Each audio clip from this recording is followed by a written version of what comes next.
Welcome to Tochi Stories. Please don't forget to like, subscribe, and turn on post notification because it will mean the whole world to me. Now let's get right into the story. Brace yourself. The sound of laughter, the clinking of champagne glasses, and the faint hum of wedding music filled the Grand Lagos Event Center. The bride was radiant in her hand-beaded ivory gown, her gully tilted just right, her eyes already glistening with uncried tears. Guests had flown in from abroad, and the hall had cost millions to decorate. Everything was perfect, or so it seemed. Outside the main hall, behind a veil of white roses and satin drapes prepared for bridal photography, Ifeanyi Okonkwo stepped out to breathe. His heart thumped, not out of nerves, but out of something else, an odd heaviness he couldn't name. As he stepped closer to the hidden floral arch to take a quiet moment alone, he heard soft sniffles. Then the words that would change his life forever. I never meant to sleep with Emeka. I was weak. I thought Ifeanyi wouldn't love me if he knew the baby wasn't his. Adaora's voice cracked as she whispered to her chief bridesmaid, Nkem. The words sliced through the air like broken glass. Ifeanyi froze, his breath, his heart, everything. It felt as though the oxygen had been sucked from the space around him. For a second, he thought he misheard. But the next sentence buried any hope of that. I didn't want to lie, but I was scared. Emeka said he'd ruin us if I told the truth. And now Ifeanyi loves the baby so much, I couldn't. The rest of the words blurred. Ifeanyi's ears rang. His hands trembled violently. His mind reeled. Pregnant? His brother? It was as if the marble floor beneath him opened and swallowed his soul. He turned quietly and walked away without making a sound. There was no rage, no confrontation, just silence, the kind that suffocates. His legs carried him on autopilot toward the private suite where he had been getting dressed. Everything felt surreal. The smiling guests, the photographers, the clergymen preparing for the ceremony.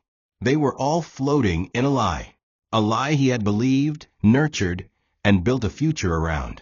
Inside the suite, he picked up his wedding ring, the custom-made platinum band that had been engraved with the words, "Forever My Light," inside, and placed it gently on the wooden table. Then he picked up the iPad Adora had used to rehearse her vows and pressed record. With trembling hands, he played the audio he had just overheard from his phone into the mic. Her own voice, her own betrayal. Then, with quiet finality, he left. No note, no goodbye, just silence. Inside the grand hall, tension began to bloom like a dark flower. The band had already switched to the opening chords of the bridal procession.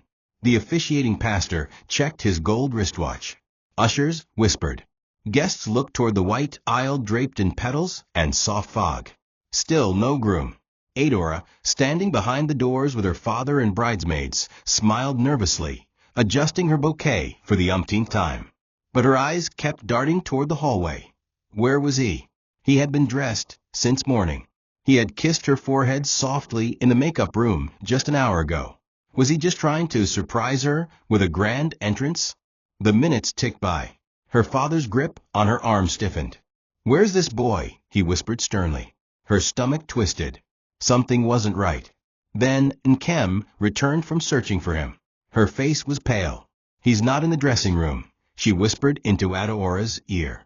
"His phone is off." Panic fluttered in Adaora's chest like trapped butterflies. She turned and ran toward the private suite. Her heels clicked across the marble floor like drums of doom. When she opened the door, the room was silent and empty. But on the table, staring at her like judgment carved in metal, was the wedding ring. Next to it, the iPad screen glowed. She tapped play. Her own voice spilled out, cracked and shaky. Her confession to Nkem, word for word. Recorded. Stored. Heard. She gasped and staggered backward. The veil slipped from her head. Her bouquet crashed to the floor. Her knees buckled as realization settled like a rock in her chest. He knew. And he was gone. Outside, the murmurs had grown into a hum of confusion. The MC cleared his throat awkwardly. Some guests checked their phones, seeing the delay. And then, like wildfire, rumors caught flame. A wedding planner's assistant whispered to a blogger in the back, "The groom is run."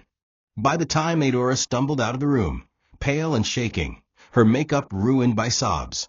The whispers had turned into full-blown speculation. Someone had already updated their Instagram story. Billionaire groom walks out 15 minutes to wedding. While a day. Cameras followed her as she ran down the hall in heels, clutching her stomach, the image of a bride undone. And still, no one could find Ifani. Not his staff. Not his best man. Not even the hotel security. Like a ghost in white linen, he had disappeared into Lagos. Ifani stood at the edge of a quiet, rocky beach in a Beja barefoot, his trousers soaked halfway by the waves. The wind slapped his face as he stared at the vast ocean, its endless depth matching the void in his chest. His phone was on airplane mode, and his mind played a loop of everything he'd just heard. Not once, not twice, but over and over. Adeora's voice was now tattooed into his memory, that mix of guilt and helplessness. I never meant to sleep with Emeka. Those words, soft and broken, echoed louder than any scream. He replayed their years together, the sacrifices, the sleepless nights working just to afford her school fees, the Christmas they shared one meal because he used his bonus to pay her rent. All of it reduced to a lie. The betrayal didn't just come from Adora. It came from his own blood, Emeka, his older brother, the one who had laughed when he struggled, the one who vanished when their mother was dying, only to return years later dripping in gold and soaked in secrets. Emeka had never respected him, never celebrated him, but now he'd done the unthinkable. He had taken the one thing Ifani cherished, not because he loved her, but because he could, because he was used to taking what he never earned. And Adora, his Adora, had fallen, had broken, and worst of all, had lied. Carried a child that wasn't his, called him the father, smiled into his eyes, and said, "I love you," with a tongue poisoned by guilt. He clenched his jaw. The tears that had burned earlier were now dry. Coldness had settled in his bones. The sun began to dip behind the clouds, casting the waves in orange and gold. But Ifani didn't move. His heart, once full of dreams and wedding vows, now held only silence. He would not scream. He would not post. He would not seek revenge, not yet. But something had broken that would never heal the same. A kind of death had occurred, even though nobody had died. The death of trust, of innocence, of love. And as he stared into the fading horizon, one truth rose in his mind like a shadowed monument. This isn't over. What Adora didn't know was that she hadn't just betrayed a man. She had awakened something he had buried long ago. The quiet part of him that never forgets and never forgives. It had been raining all morning in Yaba.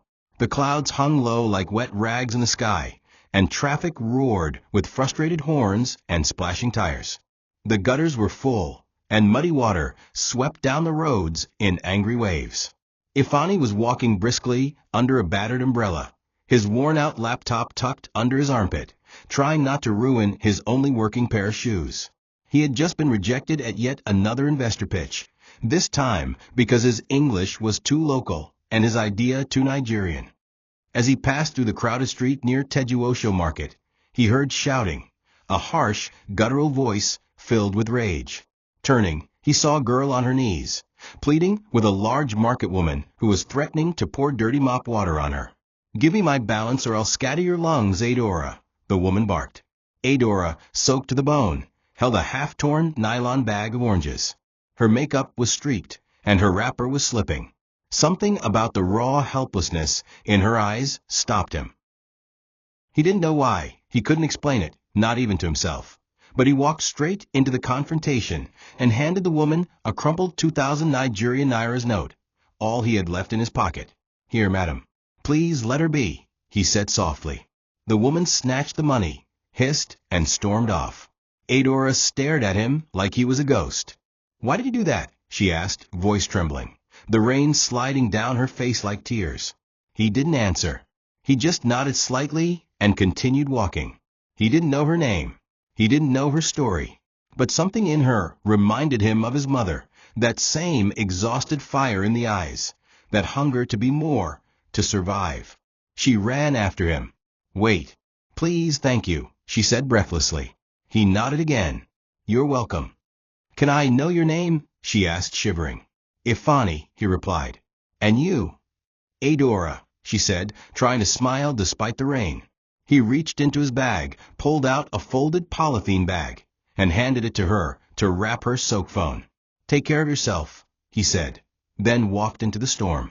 She stood there, watching him go. That was how it began. Not with flowers.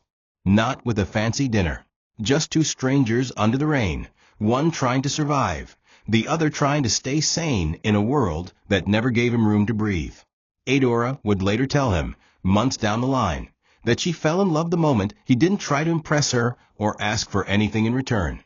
You saved me when I was just another girl begging not to be embarrassed, she'd said, curled up on his foam mattress in the one-room apartment he shared with his friend back then. Ifani didn't know what the future held. But in that one act of kindness, something had started, soft, fragile, and rare. And in the cruelest twist of fate, it was that same girl who would one day kneel in a wedding dress, begging him to stay. In the weeks that followed, Adora and Ifani started running into each other more often, though accidentally became obviously deliberate after the fourth encounter. She began waiting by the same bus stop he passed daily, holding small bags of fried chin-chin or groundnut wrapped in old newspapers to thank him for what he did. At first, he refused the gifts, politely smiling, telling her he didn't do it for a reward. But she was persistent, and eventually he began accepting them, not for the snack, but for the moments. They'd sit at a wooden bench near a pepper soup joint, sharing one plate of suya and talking about dreams they didn't yet have the language to articulate. She told him about her late mother, her dreams of becoming a nurse, and how she had dropped out of Polytechnic because her uncle refused to pay her fees after touching her inappropriately. He told her about his failed startups, the loan sharks that still threatened him, and how he wanted to build an app that would help market women keep track of their daily sales. He fell in love slowly, quietly, not with her beauty, though she had it, but with her hunger. She reminded him of what life had beaten out of many girls: resilience. When she told him she wanted to try school again, he didn't hesitate. He sold his small generator, pawned his only laptop, and gave her money to re-register for her HND. Why would you do that? She asked one night, voice cracking. Because when God gives you someone who still wants to grow, you water them, he replied. They lived like siblings for a while, nothing physical, just shared meals, shared dreams, and quiet laughter after long days. When he got his first freelance job designing a payment API, he used part of the money to buy her used nursing textbooks. When she passed her exams, she brought him pure water and 2 meat pies, and they celebrated like billionaires. Their love was raw, not Instagram-worthy, not flashy. Just two tired souls building a ladder to something better, together. As her life improved, Adora began to glow. Her skin cleared up, her confidence grew, and she started dressing better. Ifani was proud, but also quietly afraid. The better she became, the more visible she became, and visibility, in his experience, attracted wolves. Still, he never held her back. When she got an internship at a private hospital, he ironed her scrubs. When she fainted from stress, he carried her on his back through third mainland traffic to the nearest clinic. They never officially became boyfriend and girlfriend. They simply belonged to each other. Everyone in their compound knew, nah, Ifani wife be that. He would wake up early, prepare Gary, go to cyber cafes all day to build his app, then come home and massage her swollen feet after her hospital shifts. He was building her as he built himself. Every sacrifice he made for her was an investment, not just in love, but in a future where neither of them would ever have to beg again. And in those days, betrayal was an impossible thought. The day Emeka returned felt like a slap from the past. It was a Saturday morning, and Ifani and Adora were painting their new apartment in Surulere, their first real upgrade. Laughter echoed through the house as Adora, with white paint splashed on her cheek, chased him around the room holding a roller. They were happy, dusty, and free. Then Ifani's phone rang. It was his uncle from the village. Your brother Don come back from South Africa, oh, the old man said excitedly. Ifani froze. Which brother? Emeka. He said he's back, and now a big man. He'll be visiting Lagos soon. The moment Ifeanyi ended the call, something in his chest tightened. Emeka. The name was both blood and wound. Emeka had been the golden boy, tall, broad-shouldered, charismatic. The one who left Nigeria with stolen money during their mother's final days and never looked back. He hadn't called when they buried her. He hadn't sent a dime when they begged. He simply vanished until now. 2 weeks later, Emeka arrived in Lagos in a convoy. A brand new G-Wagon led the pack, followed by a Lexus SUV and 2 armed escorts. When Ifeanyi brought Adora to meet him at a family function in Ikeja, she wore a modest pink gown and carried herself with quiet respect. But the moment Emeka laid eyes on her, something flickered behind his sunglasses. He shook her hand and held it too long. "So this is the Adora I've been hearing about," he said with a smirk. Ifeanyi didn't like the way he said Adora, like it was a wine he wanted to taste. "She's not hearing," Ifeanyi responded with a subtle warning in his tone. Emeka chuckled. "Relax, little brother. I'm just saying she's fine. You always had good taste." Adora, unaware of the storm brewing, laughed nervously and pulled away. But Ifeanyi saw it. The way Emeka looked at her, not with respect, but with ownership. It chilled him. After that day, Emeka started popping up uninvited. Sometimes at Adeora's hospital, sometimes at their compound. Always with a new gift, a bouquet, a tablet, a designer perfume. Adora returned them, politely but firmly. "He's just being friendly," she said. "He's your brother." But Ifeanyi knew better. Emeka never gave anything without a reason. And Emeka never liked to be told no. One evening, Ifeanyi confronted him. "Leave Adora alone." Emeka only smiled. "You day fear say I go take her," he whispered. "If she's truly yours, why worry?" That sentence stayed in Ifeanyi's chest like a ticking bomb. He didn't tell Adora what his brother said. He didn't want her frightened.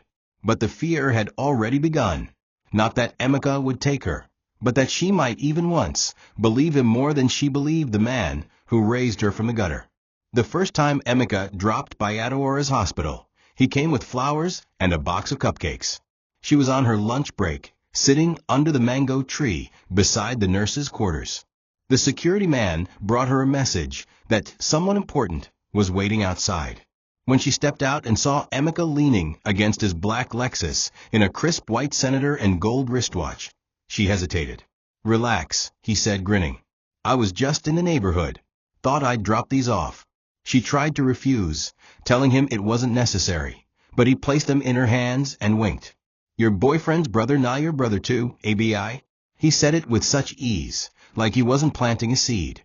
She didn't know it yet, but that moment became the first crack in the wall she and Ifeanyi had built with so much sweat and sacrifice. Over the next few weeks, the visits increased. He started learning her routines. Sometimes he came with food, other times just to talk. He never crossed the line physically, but the way he looked at her made her feel watched, seen, and not in a good way. It was attention, yes, but a different kind. The kind that made her nervous, but also sparked an ugly kind of curiosity. When Ifeanyi wasn't around, Emeka would say little things. "My brother day try, but eat today dream. When last you see take you out." Or, "You deserve better, Adora. Someone who understands your level." She always told him to stop, to respect boundaries. But Emeka was cunning. He never pushed too hard at once. He simply hovered like a shadow, always near enough to confuse, never far enough to forget. And while she never admitted it aloud, there were nights she lay on the bed beside Ifeanyi, eyes open, wondering why she was even listening to his brother's voice in her head. Then came the night everything changed. Adora had returned from a brutal 12-hour shift, exhausted, emotionally drained, and carrying the weight of a patient's death. Ifeanyi had promised to make dinner, but got caught up in a pitch presentation and forgot. She came home to find him asleep at his desk, still in his clothes, his laptop still playing tutorial videos. Her disappointment clashed with guilt. He was working so hard, and she knew it. But a small voice in her head, the voice Emeka had been feeding, whispered, "You're still alone. Even beside him, you're still alone."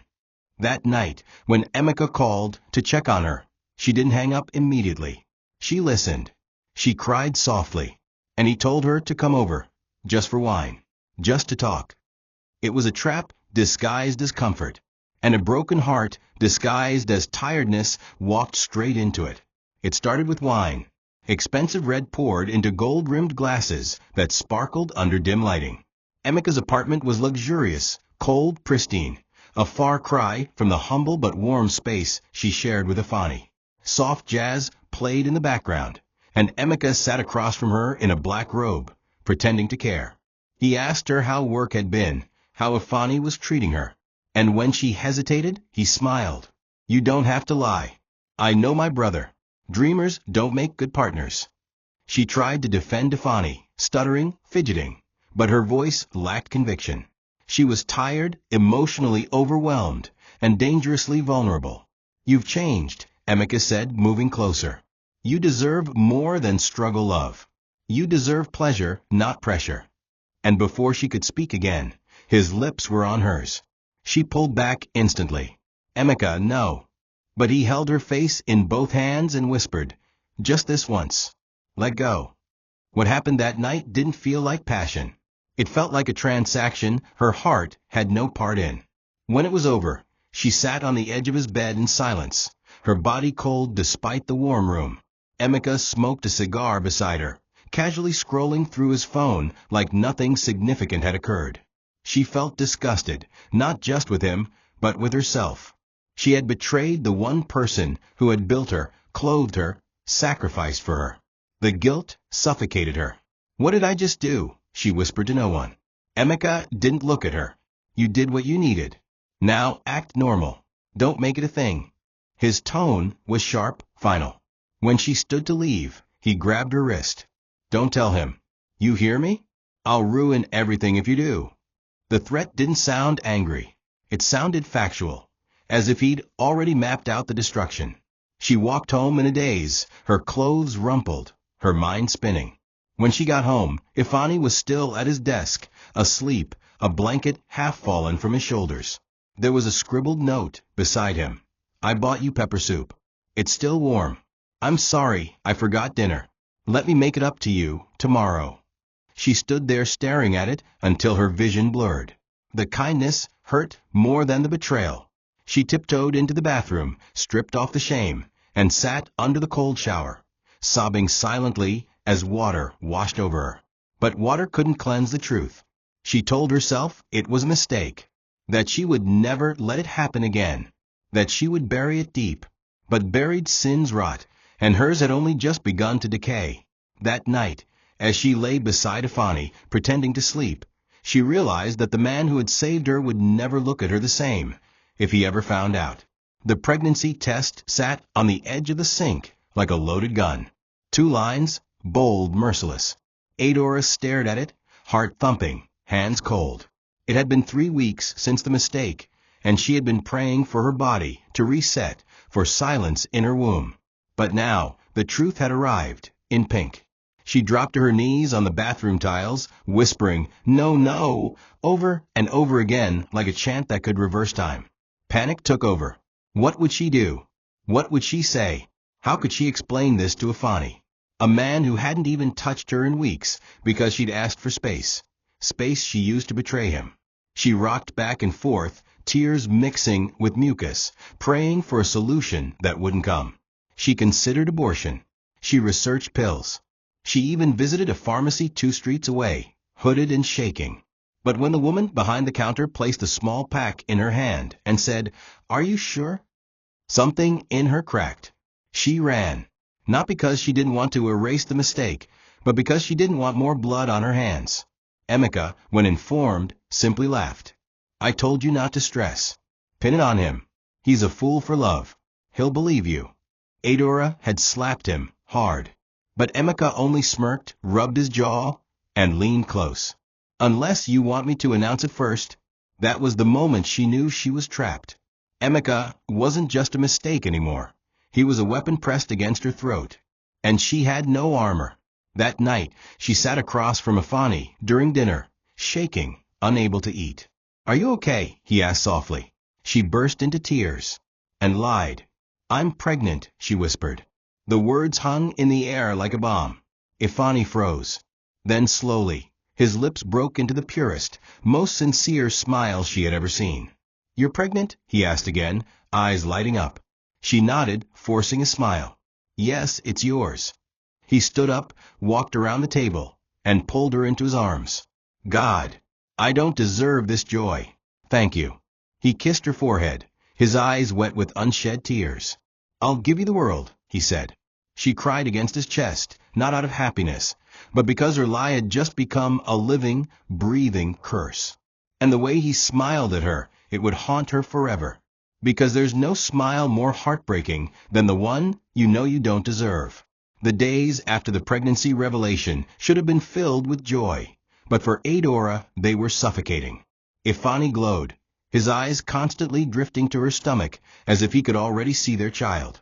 He brought her food in bed, whispered sweet prayers over her belly, and told her he had begun researching baby cribs and car seats. He was all light, all love, and that was her torment. Every smile, every gesture of pride in a child that wasn't his, felt like a dagger twisting deeper into her chest. She often excused herself to the bathroom just to cry into a towel, muffling sobs so he wouldn't hear. At night, she stared at the ceiling, listening to his steady breathing beside her, guilt clawing her insides raw. She had lied once, but now every single moment was another lie layered on top, and the weight was unbearable. Emeka, on the other hand, was as shameless as ever. He showed up one evening, barging into their compound as if he owned the place. Adora tried to send him away, but he caught her by the wrist, his voice low but firm. "Don't play games with me, Adora. That thing in your stomach, it's mine, but it will destroy you if you ever admit it. Pin it on Ifani. Marry him. Live the life you've always wanted. Or I swear, I'll go public. I'll even tell your hospital board. And if that's not enough," he leaned closer, his breath reeking of alcohol, "I'll take care of it myself. You understand?" The way he said it chilled her more than the threat itself. She pulled back, trembling, whispering, "You wouldn't." He smirked. "You've forgotten who I am. I would." That night, Adora held her belly in the darkness, rocking like a child. The fear of losing her child clashed violently with the fear of losing the man who loved her. And so she made her choice, one that would haunt her forever. She would marry Ifani, not out of love anymore, but out of desperation to save a life born of sin. When Ifani proposed officially, she said yes with tears streaming down her face. He mistook them for joy and pulled her close, promising her the kind of wedding little girls dream of. "I'll build you a home fit for a queen," he whispered. He called his lawyers the next day to begin the process of transferring half of his company's shares into her name, something no billionaire in Lagos would dare. Adora watched in silence, her insides twisting. She wanted to scream, to confess, to tell him that she didn't deserve even an inch of his love. But the memory of Emeka's threat, of that cold whisper promising to kill the child, kept her lips sealed. And so the lie grew legs, dressed in white lace, and marched steadily toward a wedding altar that would one day collapse in disgrace. Preparations for the wedding became the grandest project of Ifani's life. He spared no expense. The event center was booked, decorators flown in from Dubai, lace fabrics custom designed in Italy. He didn't do it to show off. He did it because he wanted the world to see how much he cherished the woman he called his anchor. Every evening, he came home with samples, color swatches, invitation cards, suit fittings. And every evening, Adora smiled weakly, clapped softly, and excused herself when her chest became too heavy with guilt. The irony was cruel. The man planning to give her the world was not the father of the life growing inside her. Her laughter became rehearsed, her smiles plastic. At night, when Ifani wrapped his arms around her and whispered how lucky he was, she silently bit her lip until it bled, because if she didn't, she would scream. It was during one of the family dinners that the mask cracked further. Ifani had just announced to the table that he had purchased land in Aja as a surprise for Adora, where he planned to build their dream home. Emeka, seated at the far end of the table in a wine-colored Igbada, let out a low chuckle that silenced the room. "You dey love pass yourself, Ifani," he said with a smirk. Women no day appreciate this Cain's sacrifice.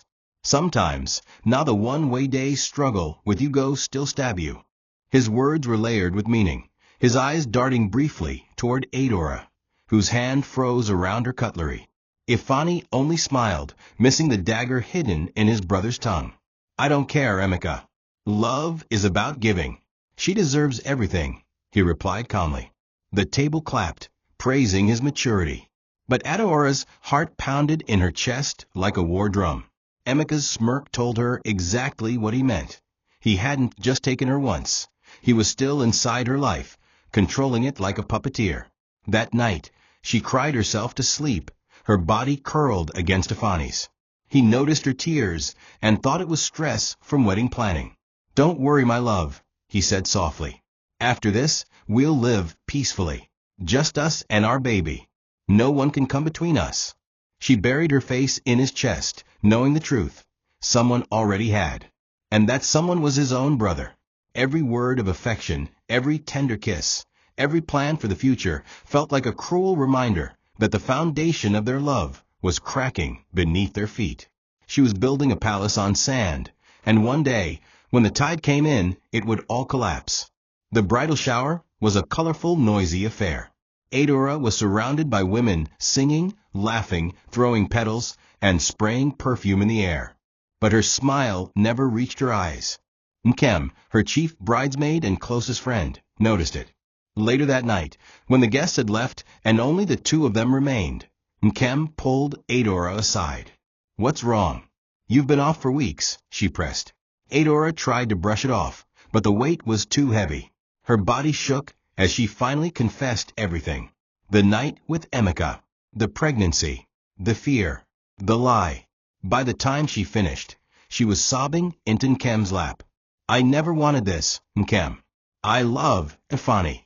God knows I love him. But I can't tell him. If I do, I'll lose him. And Emeka, he'll destroy everything. He said he'd kill the baby. Her words spilled out like poison, poisoning the room itself.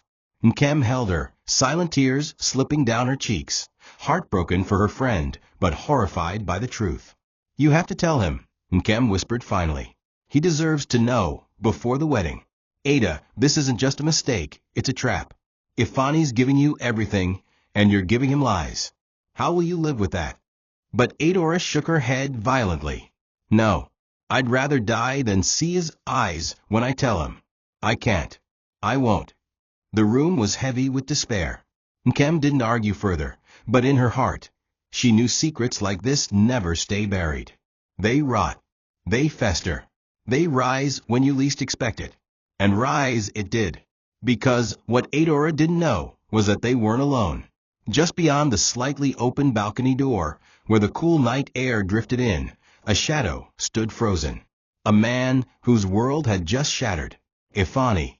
He had come to surprise his bride-to-be, only to hear the one confession that would cut deeper than a knife. He left quietly, unseen. His heart didn't rage, it broke in silence. The words carved themselves into his soul. I never meant to sleep with Emeka. The betrayal wasn't just physical. It was total. She had chosen fear over truth. And now, the wedding he had built with so much sacrifice was nothing but an altar of shame waiting to collapse. Adora, wiping her tears, never knew her whispered confession had already found the one pair of ears she feared most. And by dawn, her groom would no longer be the man she thought she was marrying. He would become something else entirely, cold, silent, and unforgiving. The sun rose on the wedding day with clear skies and soft winds, as if mocking the chaos that brewed beneath the surface. Adora sat before the mirror in the bridal suite, her makeup being gently applied by two professional artists. Her white dress sparkled under the chandelier light, and her stomach twisted in anxious knots she tried to suppress. You're glowing, one of the stylists said, smiling. But Adora didn't smile back. Her mind was not here. It was in that room with Nkem the night before. Every time she closed her eyes, she saw Ifani's face in her imagination, his smile, his quiet pride. She kept telling herself he didn't hear, that he wasn't there, that it was just her fears talking. But she knew. Something inside her warned her that her world was seconds from detonation. As the ceremony hour drew near, guests filled the grand ballroom in bright hues of lace and agbada, their laughter rising in waves of excitement. Social media influencers went live. Hashtags like hashtag #IFIORA2025 and hashtag TechLoveWedding trended. The MC took his place. The wedding planner made final checks. But something was off. Ifani hadn't been seen since the night before. His phone rang out. His best man hadn't heard from him either. The groomsmen stood by the altar, confused. Some thought he was planning a dramatic entrance. Others thought he was simply overwhelmed by the day. But deep in her bones, Adora knew. Panic crept in as she stood in her gown at the edge of the hallway, veil lifted, bouquet trembling in her hands. "He's not coming," she whispered to Nkem, who stared at her in silence. A minute later, an usher came running. "The groom's room is empty," he said breathlessly. "He's gone." When they entered the room, it was like a ghost had passed through. The bed was untouched. His suit was gone. But there, on the glass table near the window, sat his wedding ring. And beside it, the iPad. Nkem picked it up and pressed play. Adora's own voice filled the room. Her confession from the night before.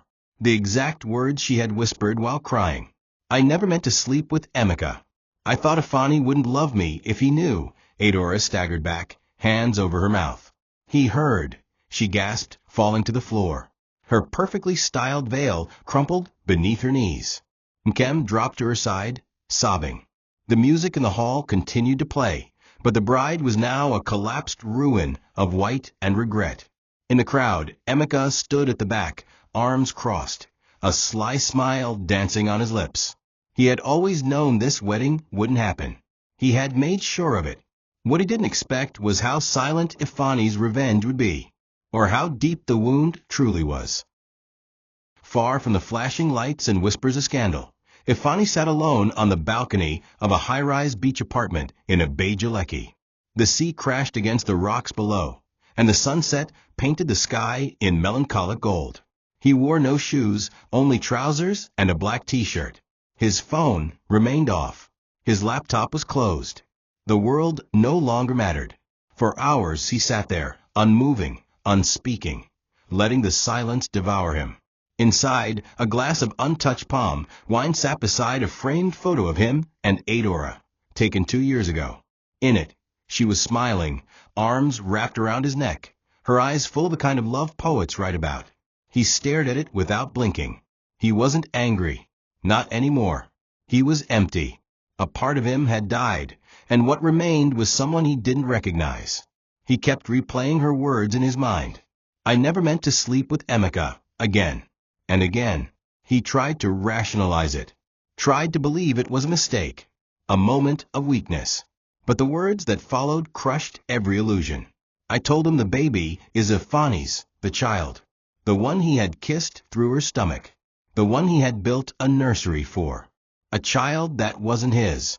It wasn't just betrayal. It was deception soaked in the blood of trust. He remembered all the nights he skipped dinner to work extra hours for her fees. The times he defended her to his uncles who mocked his loyalty. The birthdays he celebrated with 500 Nigerian Naira's noodles and small chops just to save for her nursing exams. All that love, he thought bitterly, and she gave me shame in return. And yet, he couldn't hate her. That was the curse. He couldn't hate her. So he hated himself. For days, he remained in that apartment, unreachable, unbothered. His assistant dropped off food at the doorstep but never saw him. The media speculated wildly. Billionaire grew missing after shocking wedding cancellation. Some said he had traveled abroad. Others said he had gone mad. But Ifani was not lost. He was grieving. Grieving the version of himself that had believed in forever. He knew he couldn't stay there forever. So on the 5th day he stood up, shaved his beard, wore a dark kaftan, and opened his laptop. And as he stared at the blank screen, something shifted inside him. He would not scream. He would not rant. But he would remember. And one day, very soon, he would act. Not because of revenge, but because the man who walked out of that wedding was no longer the same man who had knelt with a ring in his hand. The confrontation was inevitable. Ifani had been gone for 10 days. On the 11th day, he walked into the family compound in Surulere unannounced. The air was tense as he stepped through the gate, his tall frame cloaked in silence, his eyes dark with something unreadable. Emeka was in the backyard, sipping whiskey and laughing with two of his friends beside the pool. When he saw Ifani approach, his smirk returned. Finally. The prodigal groom returns, he said, rising lazily. What happened, brother? Cold feet? Or did the bride catch a stomach bug? His friends laughed. But Ifani didn't flinch. He walked straight to him, stopped at arm's length, and stared. Why, he asked, voice low. You had everything. Why her? Emeka scoffed. She came to me, remember? You were too busy chasing dreams and living like a monk. I just showed her what life could be. In a flash, Ifani's fist collided with Emeka's jaw. The whiskey glass shattered. Emeka staggered back, dazed. The friends jumped up, trying to separate them, but it was too late. Years of buried pain erupted in that moment. You left when Mama was dying, Ifani growled, punching again. You disappeared when I was sleeping on church floors. And now you come back and take the only person I ever, his voice broke. Emeka pushed him back hard. Don't be dramatic. She was never yours. You bought her like furniture. And you think money can buy loyalty? Grow up. That broke Ifani. He lunged again, this time with a primal cry. They wrestled, fought, bruised, until blood mixed with sweat. You've always hated me, Ifani hissed through clenched teeth. And I kept forgiving you. But this, you've killed everything left between us. Their uncle arrived and broke them apart with shouts. Emeka wiped blood from his mouth, still grinning. You can cry all you want, Ifani. But the truth remains, she chose me. You were just the safety net. The fool. The loyal dog she used. Ifani froze. He turned away slowly, picked up his bag, and began to walk out. But just before he exited the gate, he said without looking back, Enjoy the house. Enjoy the car. Enjoy the shame that's coming. You touched what I loved, and you mocked me for it. You forgot I don't forget. Emeka rolled his eyes. What? You'll write me a poem. Ifani didn't answer, but a plan had already begun. Something darker. Something patient. The next time they met, it wouldn't be fists. It would be handcuffs. The days following the violent fight with Emeka became a crucible for Ifani. His knuckles were still swollen, his jaw slightly bruised, but his spirit had shifted. He was no longer the same man who cried by the ocean or the man who begged God for an explanation. Something had hardened inside him, a clarity born out of heartbreak. He realized that while he could not erase the betrayal, he could redefine his response to it. Adora was gone, at least in his heart. The child she carried was not his, and no matter how much he had loved her, there was no road back. But Emeka, his brother, his blood, was another matter entirely. This was no longer about love. It was about justice. It was about finally breaking the man who had broken everything else around him. Ifani began digging. Quietly, patiently, like a man weaving a snare for a wild animal. He started with whispers. A conversation with an old acquaintance who used to work with Emeka during his supposed business deals in Abuja. Then another with a contact from the financial sector who had hinted years ago about Emeka's shady money. Ifani had ignored it then. Loyalty, after all, had once bound him. But now, every rumor was a thread he pulled until it unraveled into something more solid. He discovered Emeka's oil trade wasn't legitimate at all. He was using shell companies to siphon stolen crude, selling it off illegally to foreign markets. Worse still, there were whispers of crypto scams, money laundering, and even political bribery. The empire Emeka paraded wasn't built on brilliance. It was built on rot. And Ifani, with his sharp mind and access to technology, began documenting everything. Screenshots, financial trails, anonymous testimonies. It was like coding a program for destruction, except this time the bug he was hunting was his own brother. But Ifani didn't rush. He had learned that revenge wasn't loud. It wasn't emotional. It was slow, precise. He attended meetings in silence, worked on his tech empire during the day, and investigated Emeka by night. His closest employees began to notice a change in him. He was quieter, sharper, almost surgical in his focus. He no longer smiled at board meetings. He no longer joked with staff.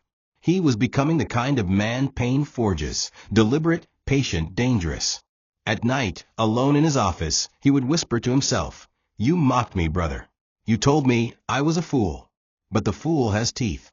For the first time in weeks, he no longer felt powerless. He felt reborn. And this rebirth wasn't for love or for Adora. It was for himself, the boy who had once slept hungry, the man who had been spat on, the brother who had been mocked. That man was about to rise, and when he did, he would not come quietly. Emeka never knew he was being hunted. He carried on as though he had won, parading himself around Lagos as the triumphant elder brother who had humiliated the so-called billionaire groom. At a family dinner one evening, he joked loudly, "Next time, Ifani, try to DNA before engagement, O Lagos women no day loyal." The table laughed nervously, but the jab hit its target. Ifani's jaw tightened, though his expression remained unreadable. He didn't rise to the bait.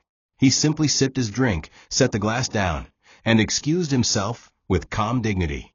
Emeka laughed even louder. "See? He can't even handle a joke."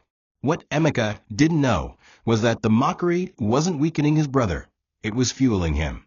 Every sneer, every insult was a stone being added to the foundation of Emeka's downfall. Ifani went home that night, opened his laptop, and pulled out a folder he had been building for weeks.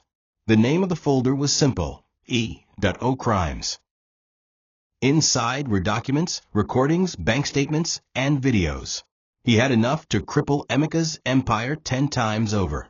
But evidence wasn't enough. He needed the right timing. He needed Emeka to believe he was untouchable. And Emeka was making that easy. In business meetings, he flaunted his connections to corrupt politicians. He boasted about offshore accounts. He laughed at regulatory laws, calling them toothless lions. Ifani recorded everything, either through informants or by hacking into email servers. It wasn't just about revenge anymore. It was about exposing a monster who had built his life on exploiting others. But for Ifani, there was also something personal. Emeka had stripped him of dignity in public. Now he would return the favor. The downfall wouldn't be private. It would be loud. It would be televised. And Emeka wouldn't just fall. He would crash in a way that left scars history wouldn't let him heal from. That night, after the family dinner, Ifani sat in his study, staring at his phone. His thumb hovered over a hidden contact labeled simply, Inspector T. It was a senior police officer he had once helped during a tech case involving cybercrime. They had kept in touch, though Ifani never thought he would need him. Now he dialed the number. The line picked up. "Yes," the gruff voice answered. Ifani spoke slowly, deliberately. "I have information. On Emeka Okonkwo. Everything." There was a pause. Then the inspector's voice hardened. "Send it. If it checks out, we move." Ifani ended the call and leaned back in his chair, exhaling deeply. For weeks, he had been collecting. For weeks, he had been silent. Now, the silence was about to end. Emeka thought he had mocked a man. What he didn't know was that he had mocked the wrong man. A man who had nothing left to lose. The raid happened at dawn. Lagos was just waking. The streets alive with kiki horns and hawkers shouting morning greetings, when police vans swarmed into Emeka's Lekki mansion. The gates were battered down, armed officers storming in with warrants and handcuffs. Emeka stumbled out in a silk robe, yelling at the top of his lungs, "Do you know who I am? Do you know who I work with?" His voice cracked as they shoved him to the ground. His neighbors peered from balconies, recording with phones. The once untouchable big man now looked small, humiliated. Inside, officers uncovered boxes of cash, documents, hard drives, and illicit oil contracts. By the time they dragged him outside, he was barefoot, his robe torn, his pride shattered. The cameras captured everything. By noon, the headlines exploded across Nigeria. Billionaire businessman Emeka Okonkwo arrested for fraud and oil theft. From his own apartment, Ifani watched the news. He sat on the couch, expression blank, eyes fixed on the TV screen. The images showed Emeka shouting as officers shoved him into the van, blood dripping from a cut on his forehead. Ifani didn't smile. He didn't cheer. He simply watched in silence, as if confirming that justice had finally found its way home. His assistant, standing nearby, asked softly, "Sir, are you okay?"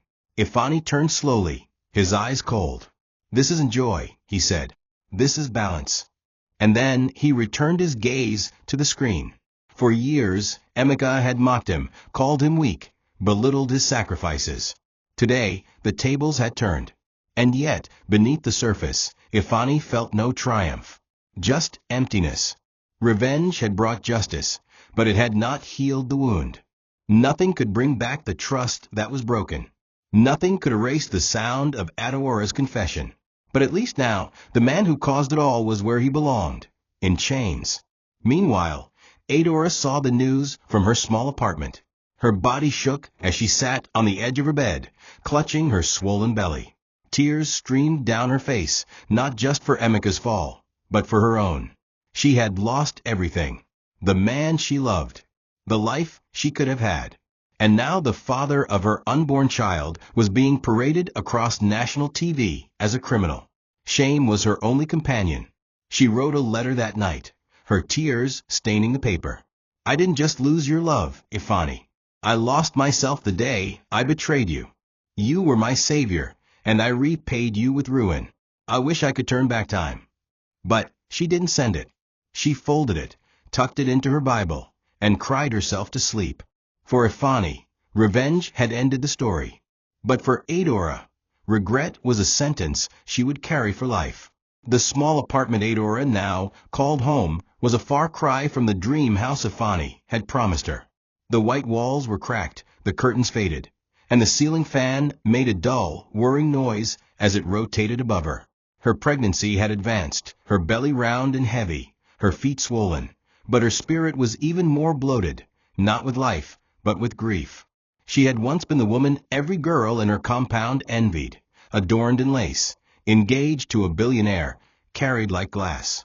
Now she was just a shadow of herself, forgotten by the same people who had toasted to her future. The shame of being abandoned at the altar was painful, but it was nothing compared to the guilt of knowing she deserved it. Ifani hadn't failed her. She had failed herself. Late at night, when the city calmed and only the sound of generator hums echoed in the distance, Adora would lie awake in darkness, running through every memory she had with him. The first night he stayed up to tutor her for her nursing school exams. The night he sold his generator so she could pay rent. The time he surprised her with second-hand nursing shoes and cupcakes after her clinical rotation. Ifani had loved her before she had shape, status, or success. He had loved her when all she had was dust on her slippers and ambition in her eyes. And how did she repay him? By letting his own brother, the same man who left him to rot, steal the one thing Ifani held sacred: loyalty. She remembered the look on his face the last time she saw him. Not anger, not disgust, but a blank, haunting silence. That silence echoed in her soul every single day. She couldn't take it anymore. She picked up a pen and poured her broken heart into words. "Ifani, I didn't just lose your love. I lost my dignity. I lost the mirror I used to see myself clearly. You were my compass, my builder, my protection. And I tore it all down with one night of weakness and a lifetime of lies. I told myself it was fear, but the truth is I was greedy. I wanted to have your love and hide my shame. I don't know if you'll ever read this, but I want the world to know you weren't the fool. I was. You gave me the throne, and I spat on it. I hope someday, when our paths cross again, you'll see me and know that regret is my only inheritance." She folded the letter carefully, placed it between the pages of Psalms 51 in her Bible, and kissed it. But she never sent it, because she knew some wounds are too deep to stitch, and some forgiveness never comes. Months passed. Emeka's trial was swift and brutal. The evidence Ifani provided was airtight. Offshore accounts, ghost companies, bribery chains, all laid bare in court. The once untouchable businessman was dragged through the mud.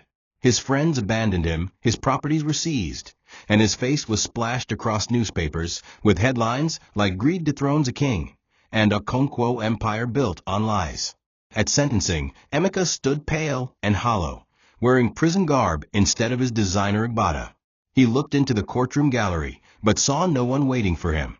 No family, no friends, and certainly not Adora, who had stopped visiting long ago. The judge's gavel slammed down. 15 years. Without parole. It wasn't just a fall from grace, it was a burial. And the man who had mocked his brother now had only steel bars and memories to keep him company. Ifani didn't attend the sentencing. He watched it from his office, the video muted, his face unreadable. He had cut his hair short, trimmed his beard, and dressed with even more simplicity than before. Some said the betrayal had humbled him.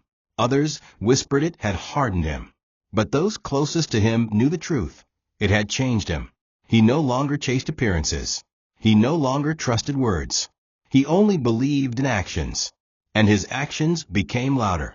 He launched a silent philanthropic initiative called The Men Left Behind, a foundation dedicated to men who had lost everything to betrayal, depression, and silence. He funded therapy centers. He sponsored scholarships for boys raised without fathers. And he never took interviews. He remained in the shadows, watching the empire he had built rise while refusing to let love near again. He wasn't broken. He had simply evolved. One day, while driving through Aja, he stopped at a small pharmacy. As he stepped out of the car, he saw her, Adora, seated under a canopy, her baby wrapped in a yellow shawl, quietly selling baby lotion. She looked up. Their eyes met. She froze. He didn't smile. He didn't frown. He simply nodded once and walked past. She opened her mouth to call him, but no words came. Just tears. That night, she clutched her child and whispered, "He survived me." And she was right. Ifani had survived the betrayal, the humiliation, the heartbreak. He had walked through the fire and didn't let it consume him. He lost his wedding, his love, and his brother, but found his strength. And, in a world that tried to break him, that was the greatest revenge of all. Thank you for watching this video. What did you learn from this story? Drop it in the comments. Please make sure you like, comment, and subscribe to my YouTube channel Tochi Stories for more.